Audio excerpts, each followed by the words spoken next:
Саламатсыңарбы, менин кичинекей окуучуларым. Кутмандуу күнүңөр менен. Бардыңарга асманыңар ачык болуп, күн нурундай жылуулукту, гүлдөй сулуулукту каалаймын. Бардыңарды бүгүнкү 1 сентябрь билим майрамыңар менен куттуктаймын. Сентябрым келипсиң, аптап күндү жеңипсиң, китеп дептер балдарга түгөл баарын берипсиң. Дагы бир жолу майрамыңар менен. Сабакты баштаардан мурун биз алтын эрежени кабыл алабыз.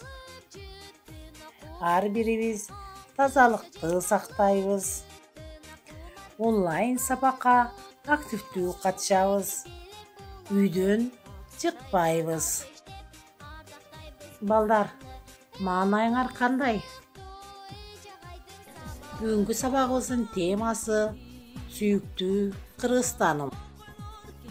Сабагыбыздын максаттары тема менен таанышабыз.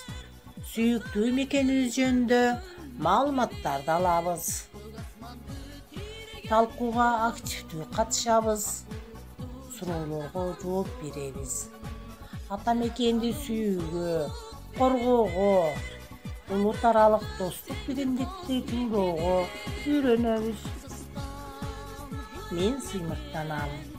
Ак калпактуу тоо менен, ажайып кооз жер менен, суйкайган сулуу көл менен, баа жеткис каада салт менен, сыймыктанып келебиз көп улуттуу эл менен.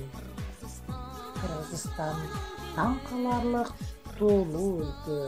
Анын аймагында ар түркүн коо жерлери толтура. Эмесе окуучум жашоодо көп нерселерди билүүгө туура келет. Ал үчүн өзүбүздүн туулуп өскөн жерибизге саякатка чыгалы. Саякаттап жүрүп, туулуп өскөн жерибиздин жаратылышын, анын пайдасын билели. Аны коргоп, сактоодо сенин дагы жардамың керек.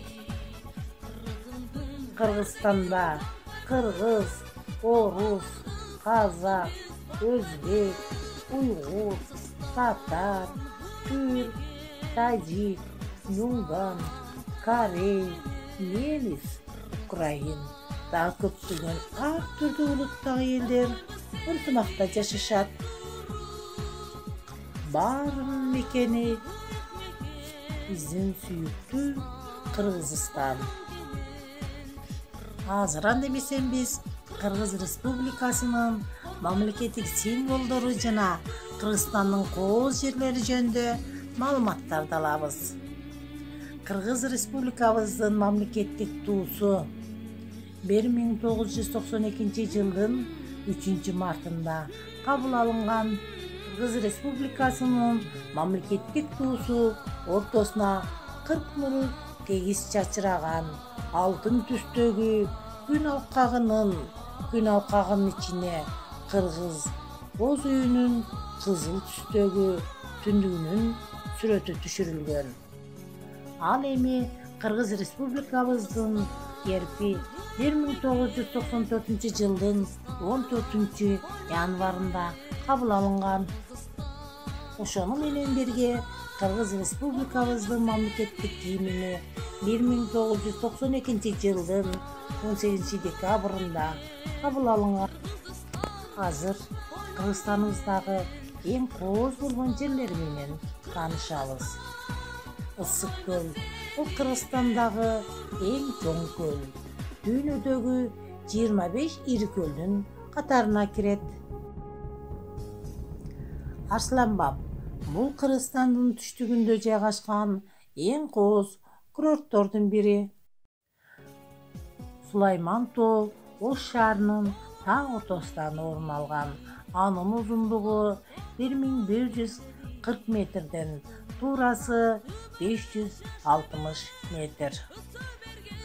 Бул тоону баягыдан эле касиеттүү ыйык тоо деп эсептеп келишкен. Бул жөнүндө көптөгөн уламыштар бар. Жетөгүз Каракол шаарынан батышка карай 28 километр аралыкта, Кысык көлдүн түштүк жээгинде жайгашкан эң кооз тоо Капчыгай болуп саналат. Ал эми Сарчелек көлү бийик тоодогу өтө кооз көл болуп саналат. Ал Кыргыз Республикасынын батышында Бишкектен 500 километр, ал эми Оштон 300 километр аралыкта. Сарчелек кооругунда жайгашкан жайкысын көлдөгү суунун температурасы плюс 19 градустан ашпайт. Мындан сырткары Кыргызстанда көптөгөн кооз жерлер бар. Балдар, сабак түшүнүктүү болду деп ойлойм. Азаматсыңар. Үйгө тапшырма Кыргызстан жөнүндөгү ырлардан жаттап келесиңер. Көңүл бурганыңар үчүн рахмат.